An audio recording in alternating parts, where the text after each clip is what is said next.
Our story today begins with a man named Robinson, who was washed up on the shore of a deserted island, completely unconscious.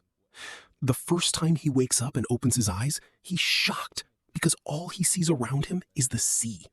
He keeps looking around in fear, not understanding what happened. But suddenly, he realizes that his friends are all washed up on the shore and completely motionless. He runs toward them quickly, hoping to find someone still alive. But unfortunately, he discovers that they're all dead. At that moment, he realizes he's the only one who survived the accident. But he doesn't know that from that moment on, his life will turn into a living hell. We learn that Robinson had been on a sailing trip with his friends for a few days. They were sailing normally out at sea when suddenly a massive storm hits them from all sides. The waves are so high and terrifying that the boat itself sinks in the middle of the ocean. Afterward, Robinson digs a large hole on the shore and begins burying his friends one by one. When night falls, he couldn't sleep or feel safe, so he was forced to climb a tall tree and slept there all night. The next morning, he noticed that their boat was still visible in the distance out at sea, and without thinking, he jumped in and swam toward it as fast as he could. After a tremendous effort, he managed to reach the boat and gathered anything that might help him survive, whether food, tools, or anything else that might be useful. After that, when he goes down into the hold of the boat, he hears a strange sound and gets a chill.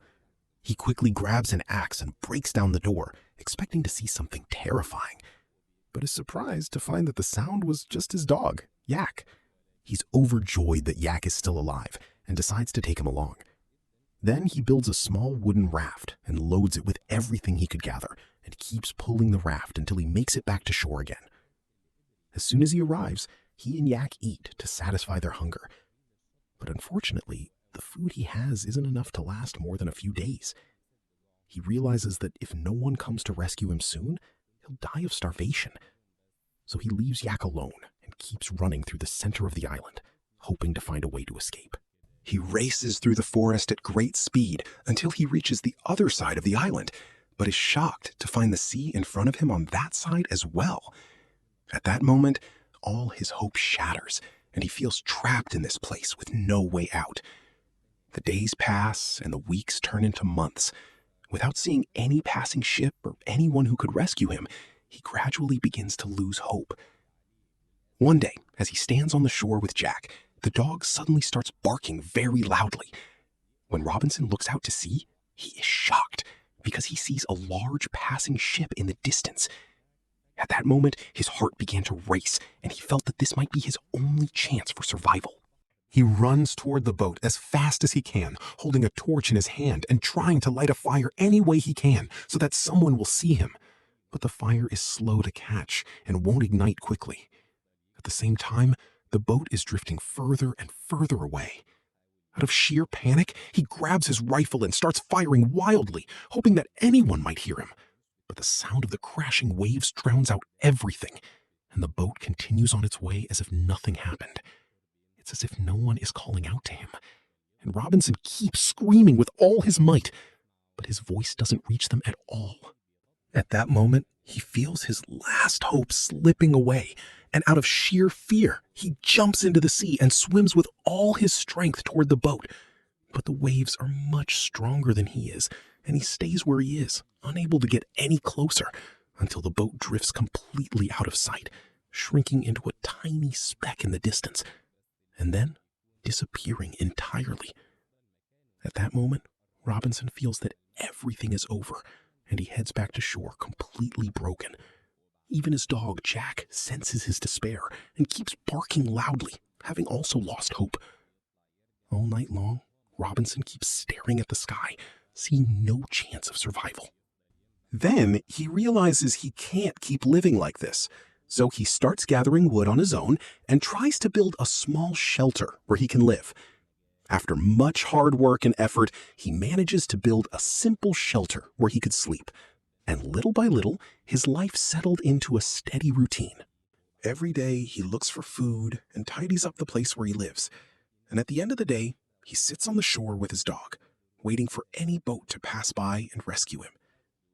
Time flies by quickly, until 6 full years have passed while they've been living like this.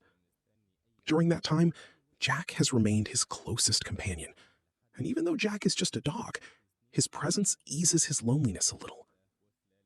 Every night before he goes to sleep, he thinks of his wife and imagines his old life. He feels regret and thinks that if he had listened to her back then, he wouldn't be going through all this torment now. One day, as they're walking along the beach, Robinson suddenly notices footprints in the sand. He froze in his tracks from the shock.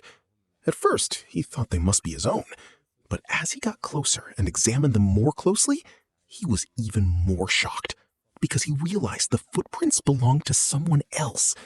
His heart began to race. He gripped his rifle tightly and looked around fearfully, and even Jack starts to feel nervous, sensing that danger is near. A little while later, they come across a small wooden boat, indicating that someone had been there very recently. His fear intensifies even more because he realizes he's not alone on this island.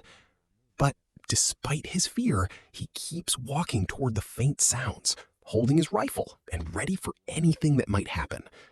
He hides behind a large tree and keeps watching ahead from a distance. Suddenly, he's shocked by the scene before him and feels his whole body trembling because he sees a large crowd gathered around a terrifying ritual with several people bound with ropes, their faces etched with intense fear. At that moment, Robinson realizes that something truly horrific is about to happen, so he quickly grabs his rifle and readies it. The closer he looks at the scene, the faster his heart beats, because he knows that if his position is revealed, he could die in an instant. But his gaze falls on the bound people, and he sees the terror in their eyes as well. At that moment, he can't remain silent, especially when he sees that they intend to kill even one innocent person. Although he's lived alone for years, and his only goal has been to save himself, his humanity gets the better of him in that moment. He grabs the rifle and fires suddenly. The bullet flies out and hits one of the tribe members, who falls where he stands. Suddenly, the whole place descends into chaos, and everyone is running and screaming in every direction. Taking advantage of the chaos, one of the captives manages to free himself and runs, continuing to run until he comes right up in front of Robinson. At that moment, Robinson becomes very nervous, thinking the man is a threat, and quickly tells him that they aren't enemies and that he doesn't intend to harm him. The man approaches him calmly, and then he drops to one knee in front of him, grabs his leg, and places it on his shoulder, as if he considers him his master or the person who saved him. Robinson doesn't understand what this behavior means, and suddenly the man grabs his rifle. At that moment, Robinson gets nervous again, but he notices that the man doesn't know how to use it, and because of that, he realizes he's not in danger, so he calmly tells him to give the gun back. But the man doesn't respond, so Robinson places the food he has on a rock in front of him and tries to reassure him with gestures that he doesn't want to hurt him. The man is hesitant and very afraid, but little by little he becomes convinced that Robinson doesn't intend to kill him. Indeed, he slowly approaches the food again, and suddenly 2 more attackers emerge from among the trees, and Robinson immediately shoots one of them. At the same time, the man who saved him stands beside him and attacks a second attacker, killing him. Within seconds, the whole area calms down and the danger disappears. But when Robinson looks behind him, he's shocked by the sight before him. He finds the man eating from the corpse of the person he just killed. And at that moment, he feels the terror returning to him even more intensely. And Robinson realizes that the man who saved him is no ordinary person. He belongs to a tribe of cannibals. As the man approaches, he stares at Robinson with anger and fear, causing him to flee quickly and return to his hiding place immediately. Robinson runs swiftly toward his house. As soon as he arrives, he begins to reinforce all his defenses, trying to turn the place into a fortress. He digs trenches around the house, sets numerous traps, and drives pointed wooden stakes into the ground to prevent anyone from approaching. He stocks his weapon with as many bullets as possible, so that if any danger arises, he can defend himself. He lives like this for many long months, in a constant state of alert, day and night, watching everything around him. But he still doesn't feel safe at all. As time goes by, months pass without any attack, and this makes him begin to suspect that they might have left him alone. One day, he decides that he'll go look for them himself. He grabs his rifle and sets off into the woods with his dog, Jack. He ventures deep into the dense forest, and suddenly his feet get caught in a rope trap. He finds himself being pulled up and hanging upside down in the air, completely unable to move. Jack gets scared and runs away without helping him, while Robinson keeps screaming as he hangs there. Suddenly, the same man who had saved him before. He looked at him with complete focus and calm, picked up his rifle from the ground, and was delighted with it, as if he'd found a treasure. At that moment, Robinson realized this was his only chance. He quickly pulled out a knife, cut the rope holding him, fell to the ground, got up quickly, and aimed the gun at his neck, and fires a shot that whizzes past him. The man is startled and realizes that this gun is very dangerous. To prove his strength, Robinson fires a shot at a nearby tree, and the man responds by throwing a piece of wood with uncanny accuracy, hitting the target directly. At that moment, Robinson realizes he is facing someone who is strong and powerful, and by no means an easy opponent. Gradually, a sense of calm and trust begins to develop between them, and he decides to take him home with him. That night, they sit down to eat together, and for the first time in years, Robinson feels his fear ease a little.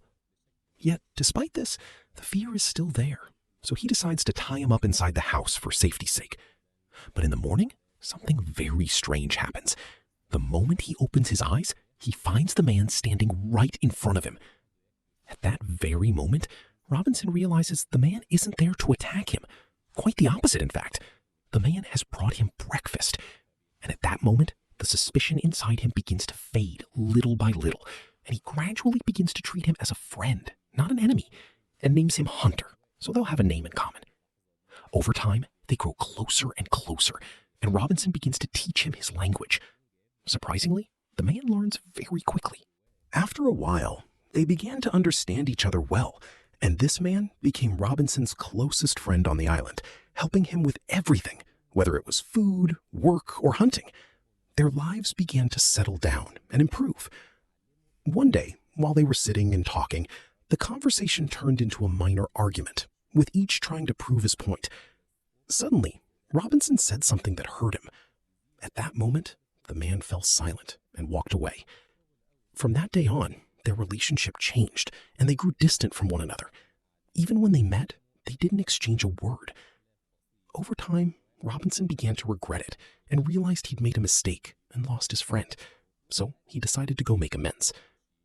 Sure enough, he found him sitting alone on the shore. So he approached him and apologizes to him, telling him he was wrong and wants to go back to the way things were. The man is silent for a moment, then smiles and forgives him. From there, their relationship starts to get better than before. They go back to laughing, talking, and hanging out together, completely forgetting that old quarrel. But suddenly, the man reveals an important secret, that he was chief of his tribe, that they're after him, and that they'll definitely come looking for him again. At that moment, Robinson realizes the danger is still present. So they start preparing themselves, setting traps and putting up defenses around the area, and wait for any attack. One day, they hear a loud noise coming from the mountain, so they run to see and find that the tribe has indeed returned, preparing for the sacrificial ritual. At that moment, Robinson sets off their traps, and the fire spreads everywhere quickly. But suddenly, Jack's dog runs toward the fire, and Robinson calls out to him. But it's too late. A huge explosion occurs, and Jack disappears. At that moment, Robinson feels as if his heart has broken and that he has lost the most precious thing he had. And he is devastated when he learns of Jack's death, even though he never wanted this to happen. But he buried him with his own hands and sat there for a long time, unable to forget, because Jack had been his only friend all those years. But the problems didn't end there. Hunter says that if the tribe finds out he's still alive, they'll come back and search for him until they reach the island. At that point, Robinson thinks of a solution and suggests that they build a large boat and escape the island. But this idea makes Hunter nervous. He feels that Robinson might want to enslave him or take advantage of him. Remembering his own past as a slave, he begins to doubt him again, and the conflict between them flares up once more. Hunter leaves the place and walks away, leaving Robinson alone. But Robinson doesn't give up. He starts working on the boat by himself, gathering wood and tying it together piece by piece, his only hope being to escape the island. Suddenly, while he's working, Hunter appears before him. But this time, there's no anger on his face. On the contrary, he's calm and smiling and tells him that he's decided to help him. At that moment, Robinson feels that their friendship is stronger than any doubt, and Hunter hands him a small object he made with his own hands as a sign of reconciliation. They begin to get along as they did before, but the very next day, a very strong storm hits the island. The wind and rain are extremely violent, and they try to protect themselves and everything around them. As the storm rages, the boat they'd been building begins to fall apart, break, and be swept away by the water. When morning comes, they find the entire island destroyed. The trees are broken, the ground is barren, and everything is turned upside down. Their animals are dying, and the boat has completely vanished. At that moment, they found themselves in a very difficult situation. This is because they have no way of escaping, but at the same time, they sense that danger is near, since the tribe could arrive at any moment. So they begin turning the island into a battlefield, setting traps and barriers everywhere. Robinson crafts a simple weapon that fires from a distance, and the whole place becomes littered with traps. One night, the full moon, Robinson changes his appearance to deceive the tribe and look like one of them. He uses a horn or his voice to lure them toward the traps. When the tribe reaches Jack's grave and begins to ransack the place, Robinson is seething with rage from inside. As they approach the house, he sets off the traps, and everyone from the tribe falls into the traps and gets struck, making it clear they've lost the battle. At that moment, Robinson and Hunter feel they finally won. But suddenly, from the middle of the forest, another group of tribesmen emerges, armed with arrows. An arrow flies toward Robinson and hits him hard. Hunter sees his friend in pain and can't stand it, so he quickly grabs an axe and strikes one of the attackers, knocking him to the ground. He then quickly pulls the arrow out of Robinson's body and runs into the forest to look for a remedy. He actually finds some herbs and tries to treat the wound, but Robinson's condition worsens day by day. The wound is deep and the infection is spreading through his body. After 10 days, his condition is at its worst, and Hunter realizes he might lose him, so he decides to take him to his tribe to save him, even though he knows this is dangerous for both of them, but he can't bear to let him die.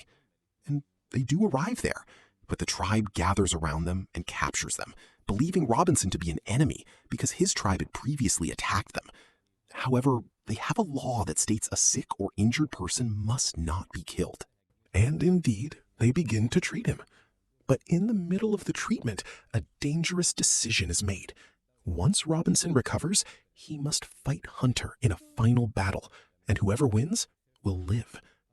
A few days later, Robinson and Hunter stand facing each other in the arena, with flames raging beneath them. Any wrong move could cost them their lives. And then, the battle begins between them, and each tries to survive. But because of his injury, Robinson is weaker, and his weapon falls from his hand. At that moment, he asks Hunter to finish him off because he can't continue. But Hunter refuses to kill him and can't bring himself to raise his weapon against him. Just then, both are in danger, and suddenly, before anything can happen, a blow comes from afar and strikes Hunter. And Hunter falls into Robinson's arms. In an instant, everything changes, and strange people appear, attacking the tribe and taking control of the entire place. Over time, Robinson is finally able to leave the island and start his life over, living with his wife once again. But despite all this, his heart never forgot the island, nor did he forget Hunter or Jack. Every time he sits by the fire, he gets that same old feeling and remembers everything he experienced there. The memories of Hunter and Jack remain alive inside him. And that's where today's story ends.